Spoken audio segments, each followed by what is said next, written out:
I've come to believe that people are hard-headed from birth. We don't have to be taught that feature. We want things our way from the moment we breathe our first taste of oxygen. We come out, we start to cry and scream. Why? Because you woke us up and then you turned on the lights, and it never stops from that moment. We like it the way we like it, and we'll tell you about it. It even shows up in our everyday activities. Take men, for example. We're never lost. We just sometimes don't know where we are, and we don't need to stop to ask for directions. Or take my children for another example. My daughter is 5, and a couple of years ago I wrote this piece. Let's go back in the past, when we had to endure a lot of, I can do it all by myself.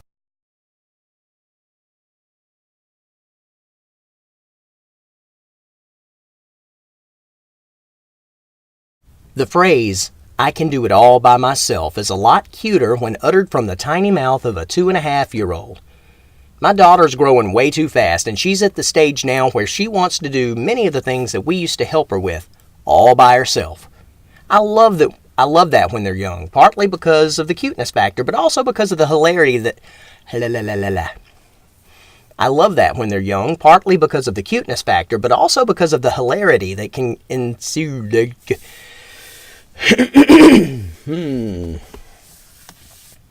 I love that when they're young, partly because of the cuteness factor, but also because of the hilarity that can ensue as the show progresses.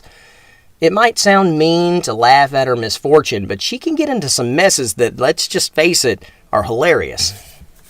Unfortunately for mankind, but fortunately for the medical field, the adorableness of it all doesn't last. Eventually, the "aw, how sweet" replies from the masses turn into, "You're an idiot. You're an idiot." It's because while we grow up physically, we don't necessarily grow up mentally. Men tend to be some of the biggest offenders when it comes to this. I know, I'm living proof. To be quite honest, I probably ought to thank God that I'm not just proof living...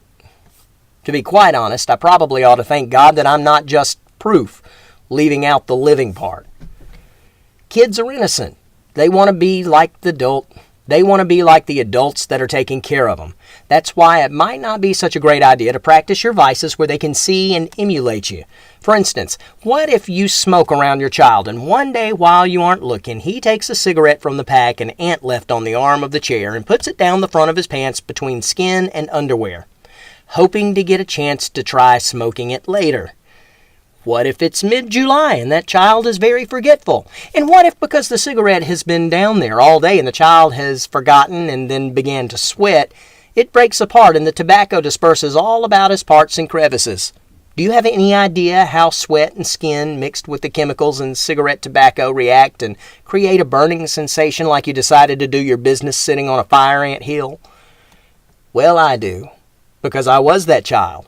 And as my mom noticed, upon helping me out of my pants to see why I was jumping up and down, attempting to beat out invisible flames in and around my crotch area, that I had attempted a smuggling operation down there, she decided burning on my backside might balance out the pain.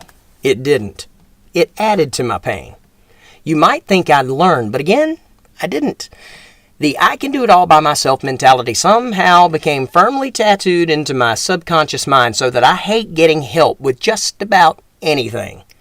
Forget it. Forget going to the doctor. I'll suffer through something with prescriptions of my own making way more often than I'll darken the doors of a doctor's office. Soup and NyQuil are my go-to methods for fixing anything from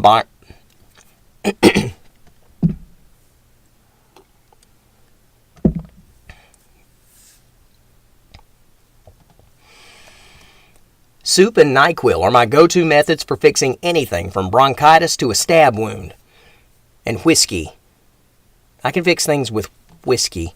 But it doesn't stop there, and I'm not the only one who behaves this way. Something tells me a good portion of society refuses to admit that they need assistance.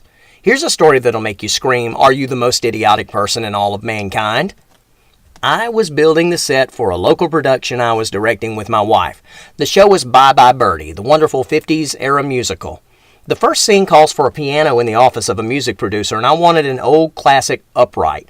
We happened to have one that was unable to be used sitting in the orchestra pit. The theater had decided to scrap it when I had a bright idea.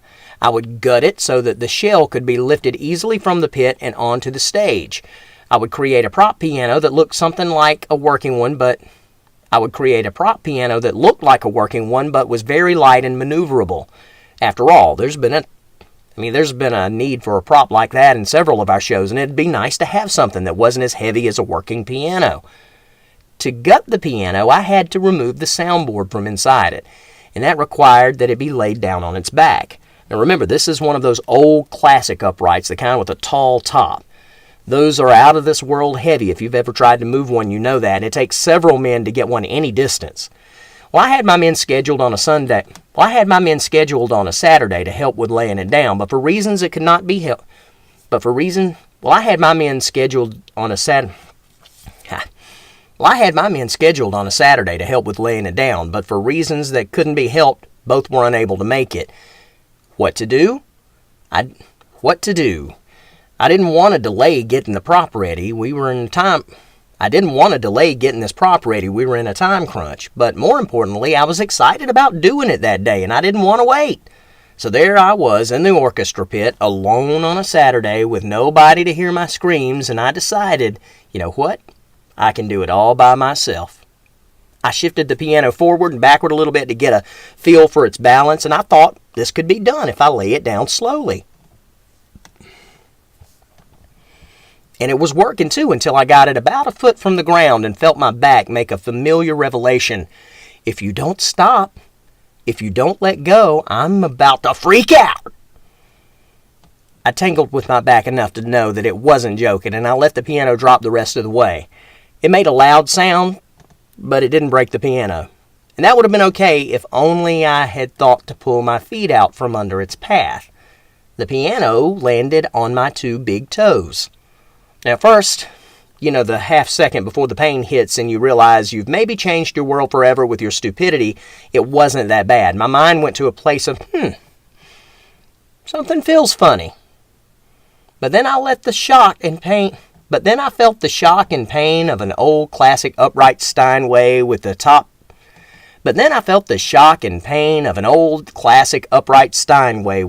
top crushing my toes, and my mind took a new course of thought.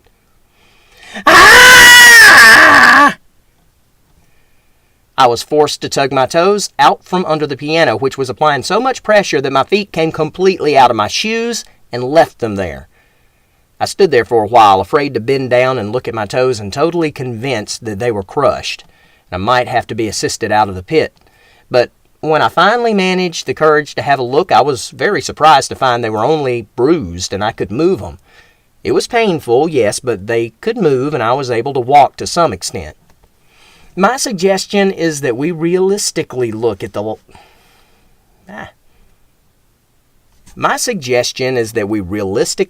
task ahead of us and make an intelligent... There are going to be a lot of pieces of audio to choose from for the gag reel. My suggestion is that we realistically look at the task ahead of us and make an intelligent decision in regard to how much help we need. After the piano incident, the most common advice I heard was, "I told you to stop trying to do everything by yourself." The second most common phrase was, "You almost just changed your world forever with your stupidity." I would ultimately lose both of those toenails, and the one on the right decided to go all rebel and grow weird so that I'd later suffer the ingrown toenail I told you about in episode 4. By the way, that's an episode that will regale you with how I decided I could perform my very own toe surgery all by myself.